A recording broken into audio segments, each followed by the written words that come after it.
The focus of this presentation is Rossville-Alvin Grade School, District number 7 in Rossville, Illinois, and the funding that is available and how the funding is allocated. Rossville-Alvin Grade School is home to the only elementary and middle school in the small rural town of Rossville, Illinois. Located 129 miles south of the city of Chicago, this grade school, according to the 2021 report card, enrolled 256 students, of which 39% were considered low income and 6% were considered homeless. Rossville Elementary Grade School is actually made up of students from the town of Rossville and the outlying areas that are zip coded as Alvin, Cheneyville, and Hoopeston. For the purpose of this slide, I'm looking at the diversity demographic for the town of Rossville. And if you take a look at this pie chart, you'll see that the majority of residents are white at 97.2%. We have a small population, 1.4% of Asian, and a 1.1% population of people that are 2 or more races, and a very small 0.2% of the population is Native Hawaiian or Pacific Islander. According to the 2020-2021 report for Rossville-Alvin Grade School, the ethnic and racial diversity is broken up into 2 main areas, white and Hispanic. 90.7% of the student body is white and 99.3% was Hispanic.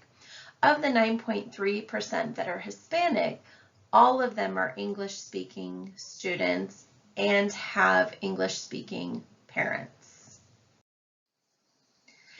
In the year 2019, which would be the 2018-2019 school year, which was the only information that was available at this point in time, funding was broken up into 5 different areas: local property tax, other local funding, evidence-based funding, other state funding, and federal funding. Looking at the numbers for funding, comparing the district to the state, local property tax revenue for this district was 46% as compared to the 60.9% for the state. Other local funding was 3.4% for the district and 5.4% for the state. Evidence-based funding was 37.5% for the district and 20.9% for the state. Other state funding was 7.9% for the district and 6.0% for the state. Federal funding was 5.2%, whereas most of the state was 7.1%. So as you can see, the district was pretty comparable to the state, except for in the local property tax area and the evidence-based funding, where the district was actually above the state average.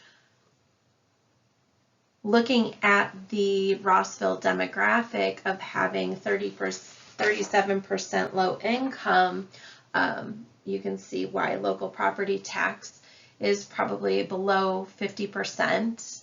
It's not as affluent as other areas around this particular town.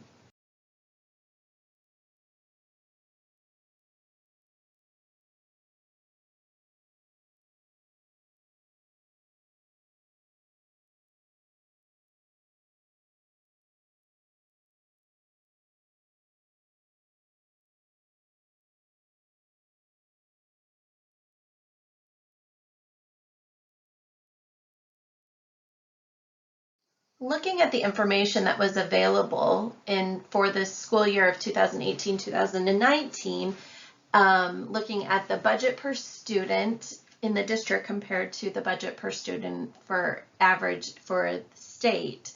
In the district, operating expenditures per student were $9,947, whereas the operating expenditure for students in general throughout the state was $13,764. Instructional expenditures per student were $5,371 in the district, and the average instructional expenditure per student in the state was $8,172.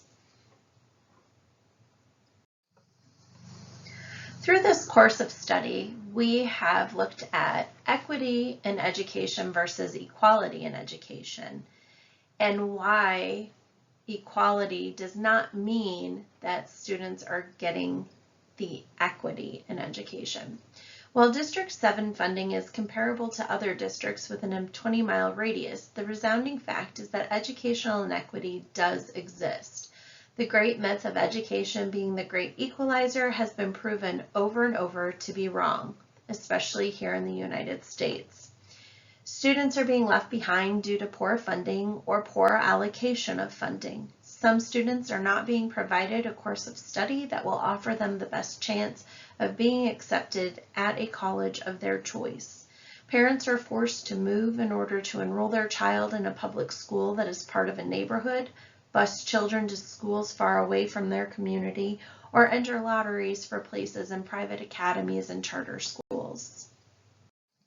So all of this begs the question, what can we do as educators to lessen the inequities?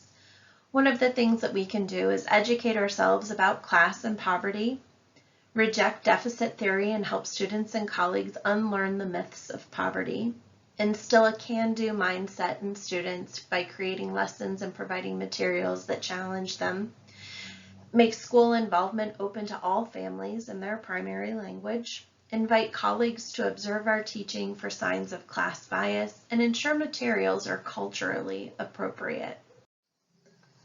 In other countries, they take education much more seriously as far as providing equitable experiences. According to Linda Darling Hammond, countries like Singapore, Finland, and New Zealand take the following steps to ensure equity in education. They take care of children, providing high-quality early childhood care and education, give more funding to schools that have a higher at-risk population and or have a large immigrant population, offer high-quality educator resources, provide educators with 15 to 20 hours of personal development time during the week, and provide a curriculum that encourages higher order thinking for their students. In conclusion, the most important thing we can do as educators is understand that inequities exist in education, and while we may not be in charge of funding allocations, we can be aware of our own class biases. When we reflect on our teaching, choice of materials, and family interactions, we force ourselves to look at where we can provide better experiences. When we enlist colleagues, not just administration, to critique our interactions and take their suggestions and observations to heart, we have an opportunity to provide a more well-rounded learning experience.